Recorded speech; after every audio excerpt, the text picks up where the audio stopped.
চাইলে আমেরিকার পুলিশের স্টাইলে আন্দোলন থামাতে বলতে পারি প্রধানমন্ত্রী এই বক্তব্যটি দিয়েছেন একটি সংবাদ সম্মেলনে। আর এই সংবাদ সম্মেলনটি আয়োজন করা হয়েছিল অতি সম্প্রতি 6 দিন ব্যাপী তার যেই থাইল্যান্ড সফর ছিল তার প্রেক্ষিতে।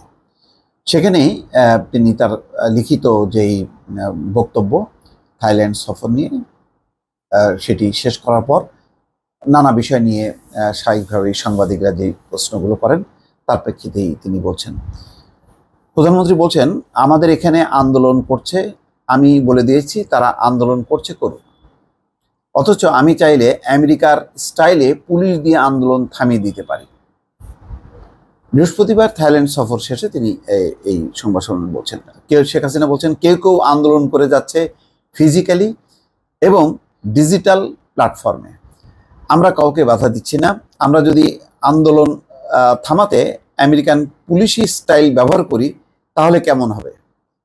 তিনি বলেন, গত বছর 28 অক্টোবর আমাদের দেশে আন্দোলনের নামে অগ্নিসংযোগ হয়েছে, ভাঙচুর হয়েছে, আমাদের পুলিশ এগুলো ধৈর্য ধরে মোকাবেলা করেছে। আচ্ছা, এখানে তিনি বলছেন যে প্রায় 900 জনকে গ্রেপ্তার করা হয়েছে, আমেরিকার ক্যাম্পাসের ঘটনা উল্লেখ করেছে। আমেরিকার যে পরিস্থিতি, সেখানে কলম্বিয়া বিশ্ববিদ্যালয় থেকে আন্দোলন শুরু হয়, সেই আন্দোলন একেবারে দাবানলের মতন ছড়িয়ে পড়ে সমস্ত বিশ্ববিদ্যালয়গুলোতে। আর এখানে আমেরিকার তাদের যে জাতীয় নীতি, সেটা রিপাবলিকান ডেমোক্রেট সবাই মিলে তারা ইসরায়েলের পক্ষ সমর্থন করে এবং তার বিরুদ্ধে একেবারে অবস্থান তরুণ শিক্ষার্থীদের। আমাদের দেশে যদি এরকম প্রেক্ষাপট হতো তাহলে তো এটা তো এক ধরনের রাষ্ট্রদ্রোহিতা হিসেবে আখ্যায়িত করা হতো। তারপরেও যতটুকু পুলিশ শক্তি ব্যবহার করছে, এখনো পর্যন্ত কোনো প্রাণহানির কোনো খবর নেই। আটক করা হচ্ছে, তারা তাবু গেড়ে সেখানে ক্যাম্পাসে অবস্থান করছে।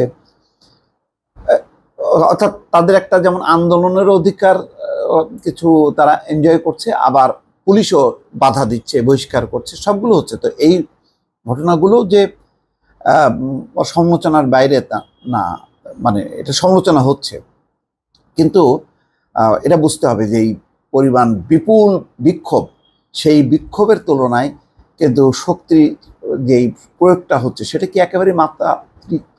সেটা কি একদম সরাসরি লক্ষ্য করে কি গুলি করা হচ্ছে? আমাদের দেশে কি হয়েছে? 28 অক্টোবরের কথা বলা হয়, কিন্তু 28 অক্টোবরের আগে বিএনপির অনেকগুলো সমাবেশ হয়েছে, প্রতিটা সমাবেশ বাধাগ্রস্ত করা হয়েছে। সেই এক বছর আন্দোলনে 10, 12, 13 জন, 15 জন এরকম মারা গেছে। সম্ভবত বিএনপির পক্ষ থেকে বলা হয় 18 থেকে 20 জন মারা গেছে।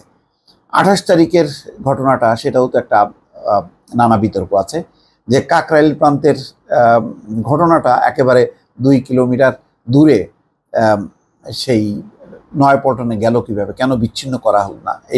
এটাকে কি স্বাগত জানানো হলো যে এরকম একটা ঘটনা মধ্য দিয়ে সরকার যাতে সুযোগ পায়? এই সমালোচনাগুলো আছে। এবং তার পরবর্তী পর্যায়ে কি অবস্থা হলো, কারাগারে কতজন মারা গেল এবং হাজার হাজার বিএনপির নেতা কর্মী তারা কেউ বাসায় থাকতে পারলো না, যে পরিমাণ শীর্ষ নেতারা গ্রেপ্তার হয়েছে। মানে আমেরিকায় কি এর চেয়েও চরম কিছু হয়েছে? তাহলে এখানে আমেরিকার স্টাইলে কি মানে তার চেয়েও কি অনেক বেশিভাবে শক্তির প্রয়োগ করেনি আমাদের এখানে আইন শৃঙ্খলা বাহিনী, নাকি শুধু ধৈর্য ধারণ করে চুপচাপ তারা বসে থেকেছে?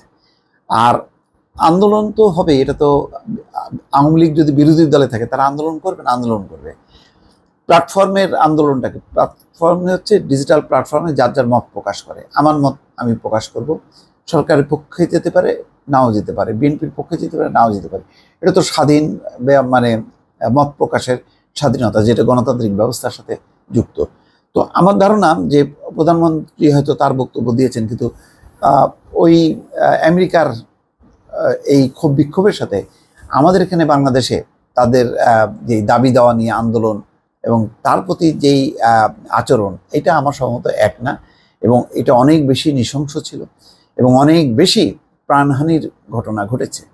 এখানে অগ্নিসংযোগের কথা বলা হয়, হ্যাঁ, নিন্দনীয় ঘটনা, কিন্তু বিএনপির কতজন নেতাকর্মী মারা গেছে টোটাল যদি কারাগার এবং কারাগারের বাইরে গত 1-1.5 বছরে এই আন্দোলন করতে যে কত মামলা হয়েছে এবং তার মধ্যে কতটা হচ্ছে গায়েবী মামলা হয়েছে, কত মানে হাজার হাজার মামলা, সেগুলির বেজ নেই, কোথাও বোমা ফোটেনি, কিচ্ছু হয়নি, সেগুলোকেও ঘটনা ঘটিয়ে সেইগুলোকে মানে আসামি করা হয়েছে।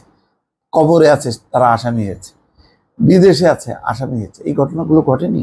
এরকম ঘটনা কি ঘটছে মার্কিন যুক্তরাষ্ট্রে? এটা আমার একটা কিউরিওসিটি থাকলো বা প্রশ্ন থাকলো। দর্শক ভালো থাকবেন, আল্লাহ হাফেজ।